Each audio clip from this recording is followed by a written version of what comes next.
In a world where architecture often mimics trends, there are homes that speak the language of the self. This house, sculpted not just with concrete and steel but with meaning and presence, is a manifestation of quiet strength. Inspired by the symbolic narrative of Krishna lifting Mount Govardhan, this home too carries the weight of life's responsibilities effortlessly, creating a spatial philosophy that speaks not only of living, but of protecting, holding, and becoming.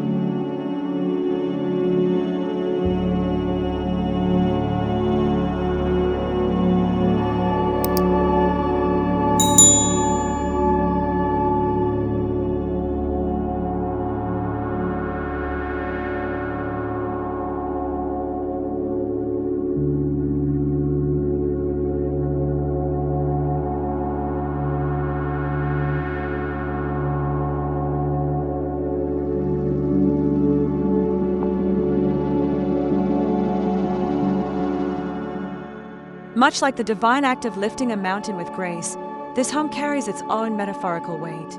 It doesn't shout through flamboyance, but instead whispers through mass, silence, and volume. The concrete is not just a material, it is a narrative tool expressing responsibility, stillness, and resilience. This is not just a house, it is a grounded myth. It tells the story of someone who carries much, but stands unmoved by the burden.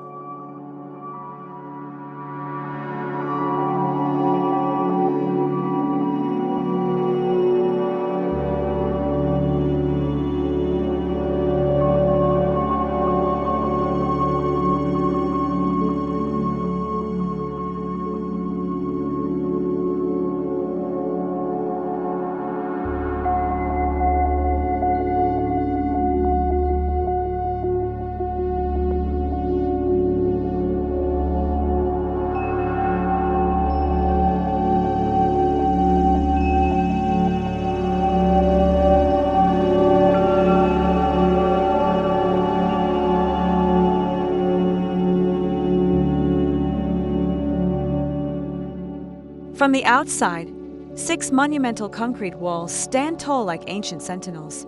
Their placement isn't ornamental but intentional, meant to establish presence. These thick planes create an emotional distance, prompting the passerby to pause. Here, architecture begins as a conversation. It commands respect, elicits curiosity, and invokes stillness. The home doesn't invite you immediately. It allows time, space, and humility to build before you enter.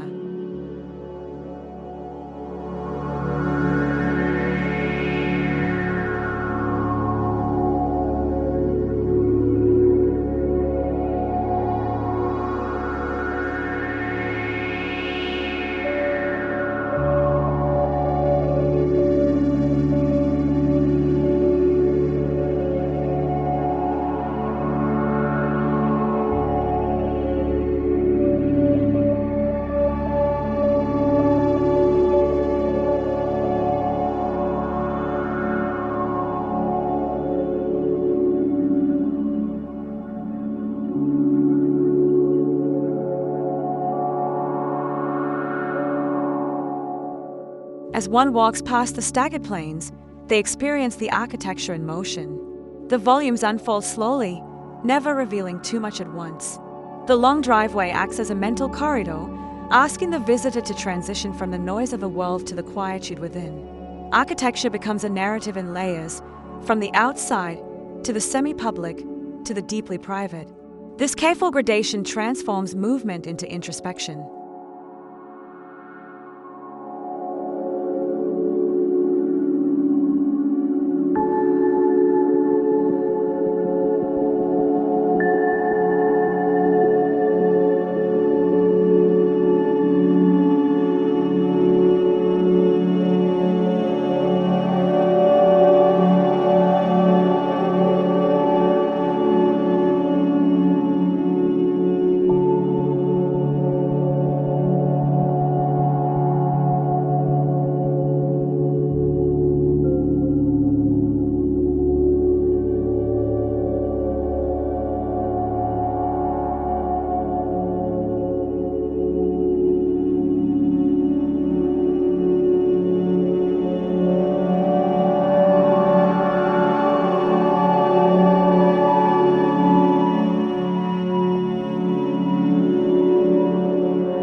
The entrance is not immediate.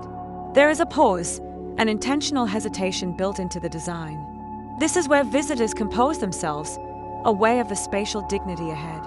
The threshold becomes more than a door, it's a ritual, a space that reminds you to be present, to be worthy of entry.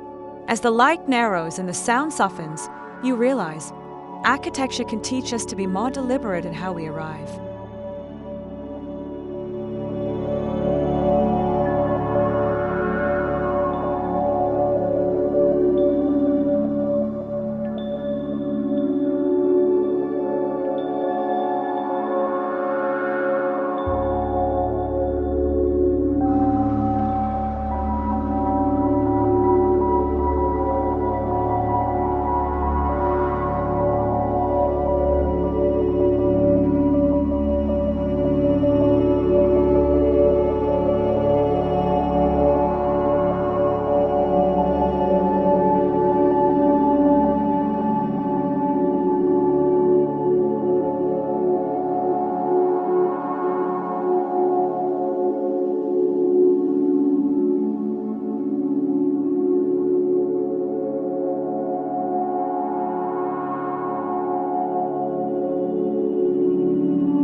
This house follows a strict parallel alignment of planes, defining spaces not through ornament, but through rhythm. These planes organize daily life with clarity.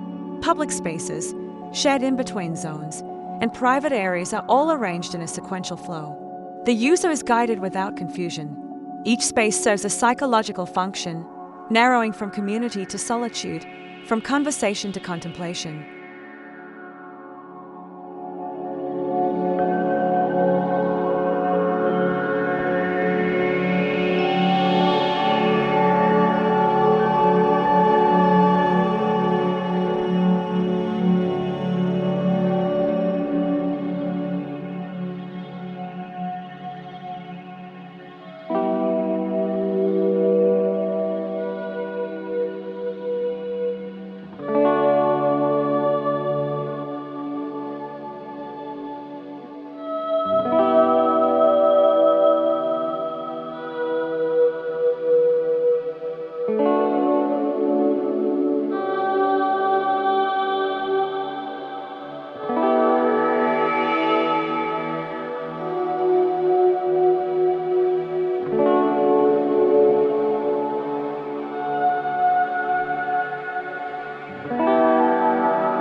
As the spaces move inward, a sudden vertical shift changes the experience.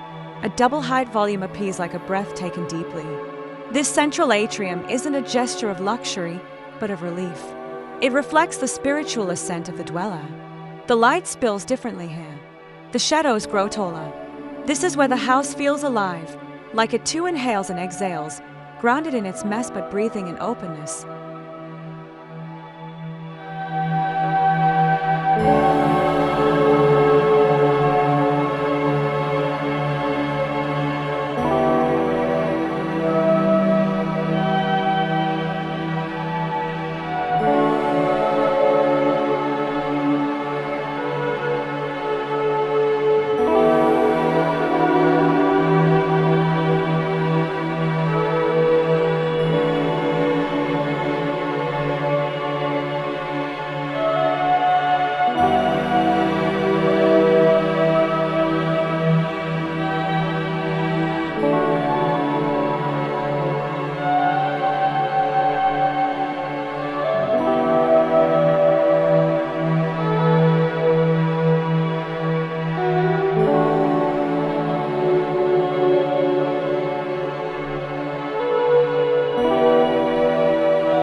The material palette remains restrained: raw concrete, teak wood, brushed metal.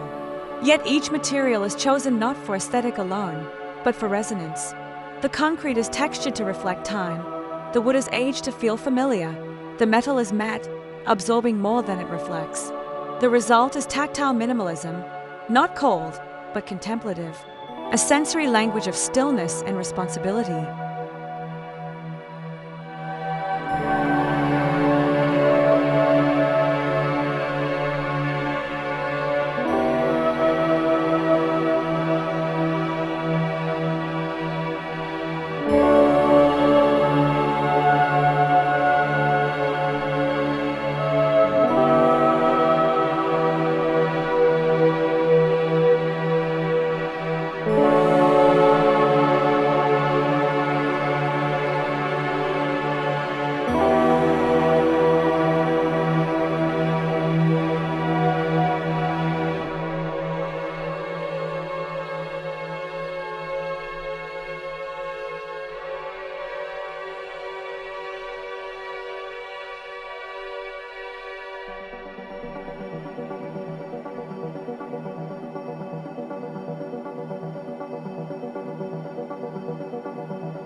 The silence inside this home is not the absence of life, but the amplification of it.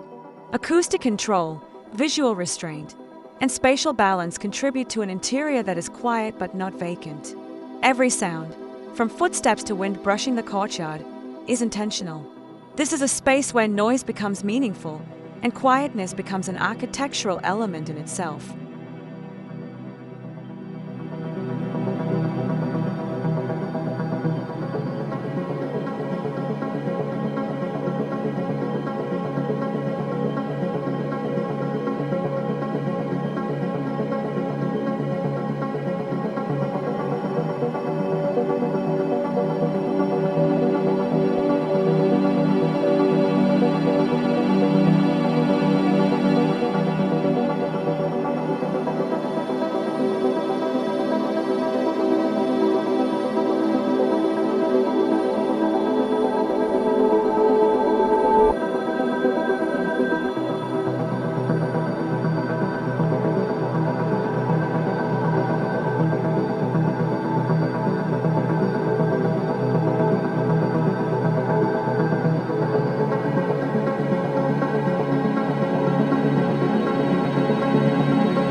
At the center, a living dining kitchen access becomes the heart.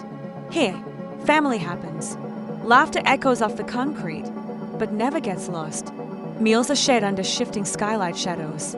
This space is neither lavish nor sparse. It's balanced. Designed for function, yet resonating with feeling.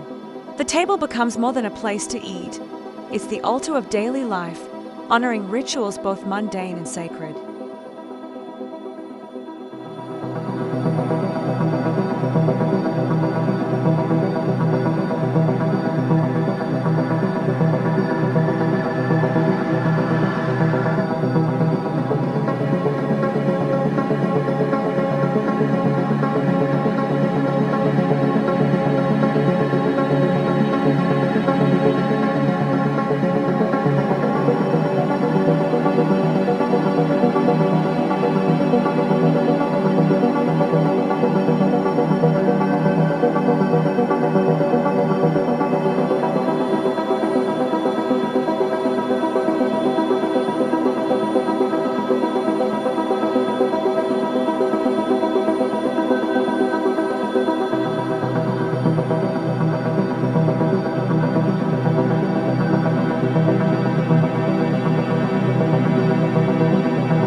This house becomes a mirror to the one who lives inside. It speaks of control, balance, intention, and quiet confidence. It rejects noise and spectacle. It accepts responsibility and honors intimacy. This architecture doesn't try to impress, it tries to reflect. The person who built this space is not trying to escape the world, but to face it with all its weight and still walk tall.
In the end, this home is a shelter not just from weather, but from chaos.